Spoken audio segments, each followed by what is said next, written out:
थोड़ा मन को शांत करके काम को अहमियत अनुसार करना शुरू करो। जो सबसे ज़रूरी है उसे सबसे पहले करो और जो कम ज़रूरी है उसे बाद में करो।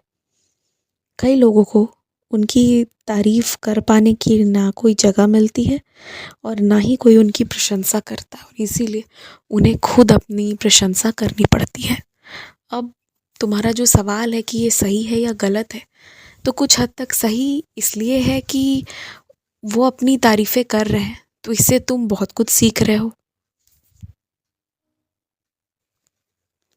और ये गलत इसलिए हो जाता है क्योंकि वो तारीफ़ें 5-10 मिनट नहीं करते हैं, घंटों घंटों करते हैं।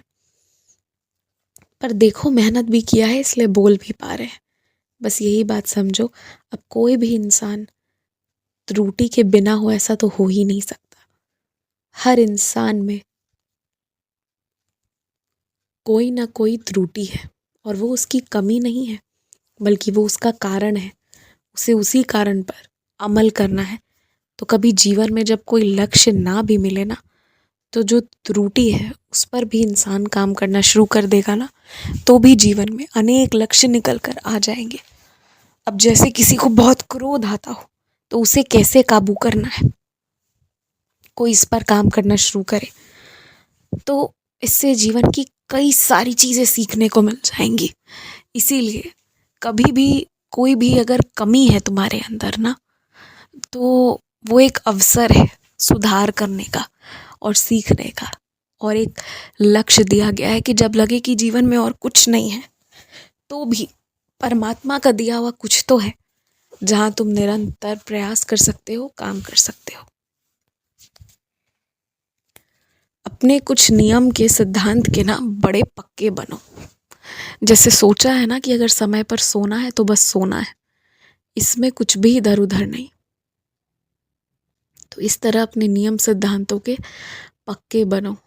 तुम ज़्यादा नहीं, 20 दिन के लिए बस सारे नियम का तरीके से पालन करो, और 21वें दिन तुम मुझे बताना कि तुम्हें अनुशासन में रहने से कितना नुकसान हुआ और कितने फ़ायदे हुए।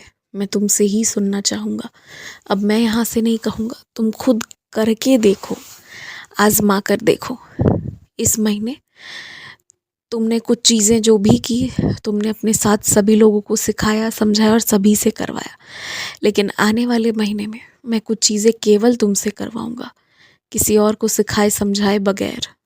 इससे फ़ायदा ये होगा ना कि जब तुम सबके लिए कर रहे हो तो थोड़ा तो ऊपर तुम्हें उठना ज़रूरी है। एकदम बराबर नहीं, उससे थोड़ा ऊपर उठना आवश्यक है। इसीलिए खूब खुश रहो, आयुष्मान भवा। तुम्हारा दिया हुआ भेंट और फल मुझे मिल गया, मैंने उसे स्वीकार किया है। निश्चिंत रहो। और जो शिरडी के लिए तुमने पैसे भिजवाए थे, वो भी शिरडी के दान पात्र में मिल चुके हैं, अब जाकर मिले हैं। निश्चिंत रहो उसके लिए भी।